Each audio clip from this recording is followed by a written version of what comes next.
इस एपिसोड की शुरुआत भी वहीं से होती है जहाँ पर पिछला एपिसोड खत्म हुआ था। इजरम हैरानी के मारे कहता, ये कैसे हो सकता है, तुम अभी भी कैसे खड़े हो? मेरी ग्लेशियर ब्लास्ट केवल पूरे शरीर को ही नहीं बल्कि आत्मा तक को भी जमा देती है। इससे एक डीमन किंग का ही बचना असंभव है। यह सच है तो मुझे ग्रामीणों और यहाँ तक कि एली से भी डरना चाहिए। मर्लिन इजरम से कहता है, जैसा कि आप देख सकते हैं मैं सिर्फ एक एडवेंचरर हूँ जो कुछ पैसे कमाने की तलाश में रहता है। इस पर इजरम मर्लिन से कहता है, तुम अभी भी मुझे बेवकूफ़ बनाने की कोशिश कर रहे हो। इतना कहते ही इजरम मर्लिन पर अटैक करने के लिए जाता है। इजरम को अपने ऊपर अटैक करता हुआ देख मर्लिन कहता है, तुमने गलत अपोनेंट को प्रोवोक किया है। इतना कहते ही मर्लिन अपनी तलवार निकालता है और इजरम पर हमला कर देता है। मर्लिन के हमले को इजरम किसी तरह से डॉज करता है, पर मर्लिन के उस अटैक में इतनी ताकत होती है कि तलवार के एक ही स्लैश से सामने के पहाड़ के 2 टुकड़े हो जाते हैं। मर्लिन के अटैक को देखते हुए इजरम कहता है, तुम सच में बहुत ताकतवर हो, हालांकि उस ताकत का क्या फ़ायदा जो निशाने पर ही ना लगे, इसलिए तुम्हारा यह छोटा चाकू बेकार है। इजरम इतना बोल ही रहा होता है कि तभी उसके सामने की सभी चीज़ें उल्टी घूम जाती है, क्योंकि मर्लिन ने इजरम के छोटे छोटे टुकड़े कर दिए होते हैं और इजरम को ही ये पता नहीं होता है कि मर्लिन ने उसे जिंदा ही टुकड़ों में काट दिया है। तभी इजरम कहता है, क्या सभी चीज़ें मुझे क्यों उल्टी दिखाई दे रही हैं? इस पर मर्लिन कहता है, इसे भूल जाओ, यह सिर्फ एक छोटा चाकू है। मर्लिन के इतना कहते ही इजरम के शरीर के टुकड़े नीचे गिरने लगते हैं। इजरम को मारने के बाद मर्लिन के दिल को बहुत राहत मिलती है। तो मर्लिन कहता है, ऐसा एहसास मुझे बहुत लंबे समय बाद हुआ है। मर्लिन खुश होकर वहाँ से जा ही रहा होता है कि तभी मर्लिन के पीछे वही शैतानी पर्पल आग दिखाई देती है जो पहले गांव पहुँचते समय दिखाई दी थी।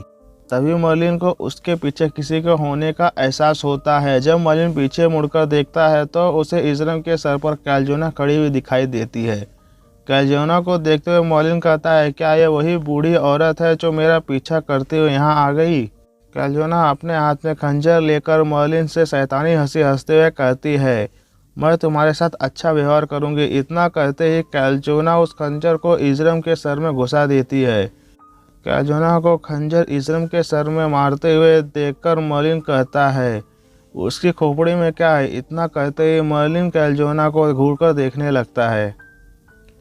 तभी कैल्जोना को वो मिल जाता है जिससे वो इजरम की खोपड़ी में ढूंढ रही होती है।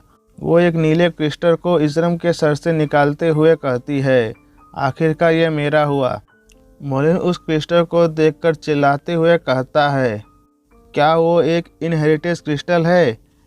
क्या भाग्य की देवी एलिस की माँ है? जैसे ही कैल्जोना उस क्रिस्टल को खाने वाली होती है, ये देखकर मर्लिन चिल्लाते हुए कहता है, तुम सच में उसे सीधे निगलने वाली हो?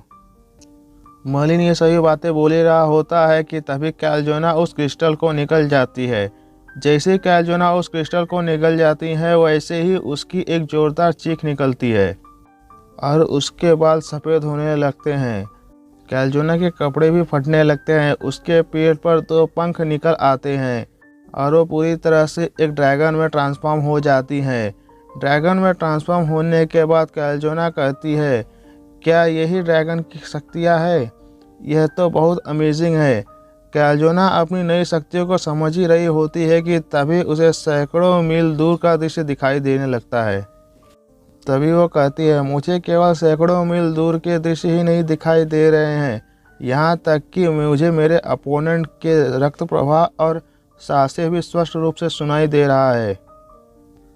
जैसे ही कैल्जोना को उसकी नई शक्तियाँ समझ में आती हैं, वो हंसते हुए अपना हाथ आसमान की तरफ उठाकर कहती है, यही है ड्रैगन की असली ताकत। ये एहसास बहुत रोमांचक है। ऐसा लगता है कि मेरा पुनर्जन्म हो गया हो। मैं अब एक आत्मा नहीं हूँ, मैं आखिरकार एक बार फिर से इंसान बन गई। कैल्जोना को पागलों की तरह हंसते हुए देखकर मर्लिन कहता है, क्या तुम पागल हो गई हो?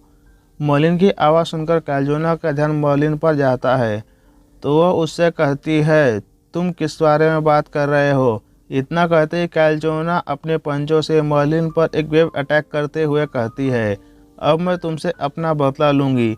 मर्लिन कैल्जोना के वेव अटैक से किसी तरह बच जाता है। कैल्जोना के वेव अटैक में इतनी ताकत होती है, जहाँ पर वो वेव अटैक लगा होता है वहाँ पर बहुत गहरी खाई बन गई होती है। उस खाई को देखते हुए मर्लिन कहता है, ओह, यह एकमात्र वेव के साथ इतनी डिस्ट्रक्टिव है।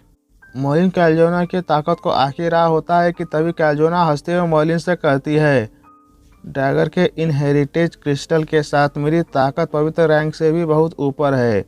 मुझे अब और डरने की कोई ज़रूरत नहीं है। हालांकि अब मेरे लिए तुम्हें यहीं और अभी मारना बहुत आसान है, फिर भी मुझे उस चाबी की ज़रूरत है। अरे हाँ, मुझे तो तुम्हें एक अच्छी खबर देनी थी जो मैं तुम्हें देना भूल गई थी।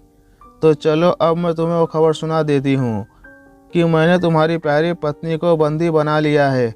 यदि तुम चाहते हो कि वह जीवित रहे तो वह चाबी मुझे दे दो जो तुमने चुराई थी। अगर तुम उस चाबी को मुझे नहीं देते हो तो तुम्हारी प्यारी पत्नी अपने जान से हाथ धो बैठेगी। ईश्वर मर्लिन हंसते हुए कैल्जोना से कहता है, दुर्भाग्य से मुझे तुम्हें एक बात बतानी है कि क्या तुम्हें सच में लगता है कि मैं आइलिस के लिए चाबी को तुम्हें दे दूंगा? मुझे लगता है कि तुम मेरे दिल में उसकी जगह के बारे में कुछ ज़्यादा ही सोच रही हो। इसके बाद ये एपिसोड यहीं पर ख़त्म हो जाता है। अगर आप लोगों को हमारा वीडियो पसंद आया तो हमारे वीडियो को लाइक कीजिए और हमारे चैनल को सब्सक्राइब कीजिए। Thank you for watching.